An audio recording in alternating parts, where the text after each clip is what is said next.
Hello, welcome to this week's All Things Green. My name is Dylan and I work at the Madison North Garden Center. Today we're going to be talking about fertilizing.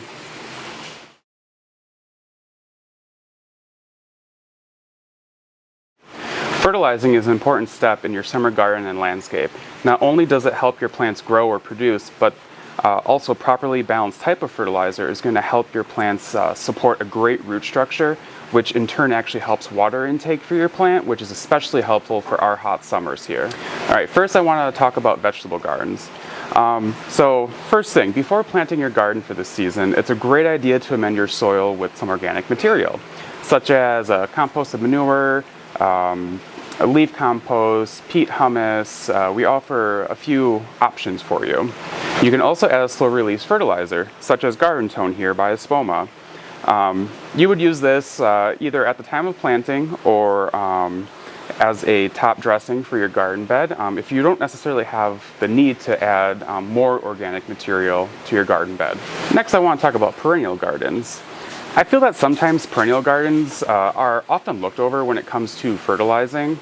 But as with a veggie garden, if you're starting a new perennial bed, the first step and the most important thing you want to do is amend that soil. You want to add as much organic material as you can just from the start. That's going to give you a good baseline for planting your garden.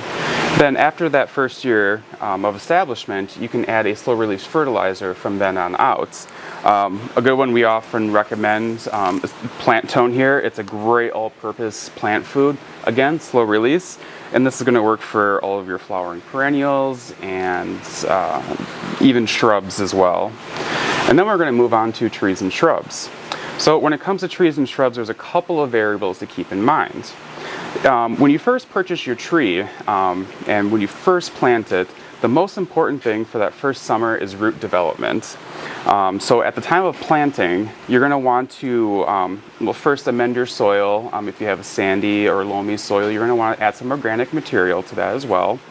But then also use a root stimulator. We offer a couple of options here. We have two brands of liquid root stimulator. Think of it as a hormone boost for your roots. We also offer the Mike branded Mycorrhizae. It's a powder that you actually attach to the root ball, and that's actually going to increase your root production, which in turn increases your water uptake. And also, if you buy this product, it also extends our 1-year warranty into 5 years. So after you get that tree planted with a root stimulator, the next important thing is to water, water, and water again. Water is the most important thing in that first year because the first year, again, is all about the root development. Now that we're in the second growing season of that planted tree or shrub, then we can start talking about fertilization. A well-balanced fertilizer is going to help the plant with continued root growth, upright growth, and then also flower and fruit production, which is going to help your tree produce or the fruits or the flowers that you are looking for in your garden. We do offer a wide range of options for you. We have slow release fertilizers, again from Espoma. Pretty popular and good all around one is the Tree Tone. This is going to be great for your fruit and shade trees. Again, this is a granular form that you sprinkle around the drip line of the tree or shrub, and that's going to offer the appropriate amount of fertilizer as it's watered in, which will prevent root burn if you were to apply it any closer to the roots. We also offer a little bit more specific mixes, such as the Evergreen Tone. Kind of the same concept, but as you guessed it, for evergreens. And then we also do offer, just to show you a few, we offer Rose Tone, rose bushes, and Holly Tone's one of my favorite ones actually. It's a very versatile fertilizer for acid-loving plants. So if you're looking for a fertilizer for like your hydrangeas, for example, this is the one to go for. You don't always need to go for the soil sulfur to turn them blue. This is going to give it nutrients. Now, another variety of slow release that we offer is also Job's fertilizer spikes. They come in evergreen form, just a general tree, and then also a fruit and citrus spike as well. These are pretty nice because you just read the instructions and it's based on the size of your tree. You take the number of recommended spikes and you just pound them into the ground, and there you have it, you're done. So these are really nice, easy setup. Don't have to worry about distributing granulars. This is kind of like a set it and forget it kind of thing. Last but not least, let's talk about annuals. I feel like that's also another thing that can sometimes be overlooked easily because annuals are only good for one season, but that's exactly why they need fertilization. An annual's main job in its life cycle is to flower and go to seed to produce the next generation of plants. However, for us, enjoying their flowers, we need to get them to keep producing all season long. So because of that, they are very hungry feeders. So it's very important to get the best, most biggest blooms out of your annuals to do a fertilization program. A couple of things that we like to use here actually is the Jack's brand petunia feed. And this is going to be great for your more iron-loving plants such as petunia, bacopa, verbena, violas, and then pretty much anything else you're going to want to use Bloom Booster by them as well. This is going to cover your geraniums, marigolds, etc. So between these two, you got pretty much all your annuals covered. The reason we like the Jack's fertilizer is because it is a water-soluble micronutrient blend, and you can either do it on a weekly or bi-weekly watering schedule. And it comes with a handy little measuring cup, and it's can't get any easier than that.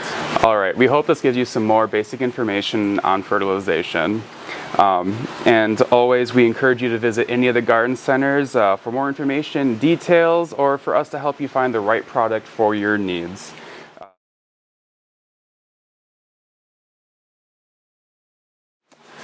So mulching is a very important part of the planting process and also continued care of your trees and shrubs.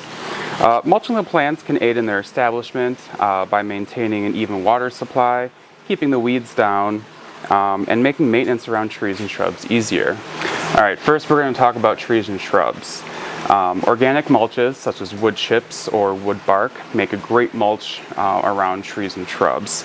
Again, because it's organic, it is going to slowly break down, add some nutrients to the soil, and maintain that moisture control as well. Now, if you're not going to plant annuals, bulbs, or even perennials around the base of your tree, for example, it is a good idea to either use a landscape fabric such as this, which comes in many sizes at our stores, or even a black plastic garden mulch as well. Underneath that mulch layer, that's going to help prevent weeds from coming up and make your job a little bit easier when it comes to maintaining your lawn and landscape. Just to give you an idea of some of the mulches that we offer at the garden centers, we carry hardwood mulch, red cedar mulch, cypress mulch, the very popular cocoa bean mulch, and we also do carry red, golden brown colored wood mulches as well. So once you got that mulch ring established, it is also sometimes a good idea to add maybe like a landscape barrier around those areas. It's going to do a few things for you. It's going to help prevent the grass from growing into your mulch bed around the tree or shrub, which in turn is going to prevent you from getting too close to your plantings with the lawnmower. Now, believe it or not, that is a very common injury that first couple of year trees and shrubs get injured by. They're still very tender and can't take that kind of damage that early in their life stage. So it's just another helpful idea to maybe help you avoid creating that damage yourself. All right, moving on to like vegetable gardens. So again, mulching your vegetable garden is going to help with weed control and also maintain that moisture control as well. A common mulch for garden beds is actually straw. Straw is going to be a little bit better than marsh hay. There's less likely to be any weed seeds in there. And it also kind of provides a nice compact yet fluffy layer of mulching, so there's still going to be some airflow. And again, because it's organic material, it will break down and add some nutritional value as well to your soil. Another method for garden mulching is actually using a plastic film. So again, going back to the black garden mulch as well, we even sell it in a red version for your tomato plants. So it's going to work just as I mentioned before with trees. It's going to add that layer of suppression for weeds. Also going to help you maintain moisture control. The added benefit of doing a plastic mulch in the beginning of the season is it's actually going to warm your soil up a little bit faster because the sun's going to radiate on that plastic and warm up.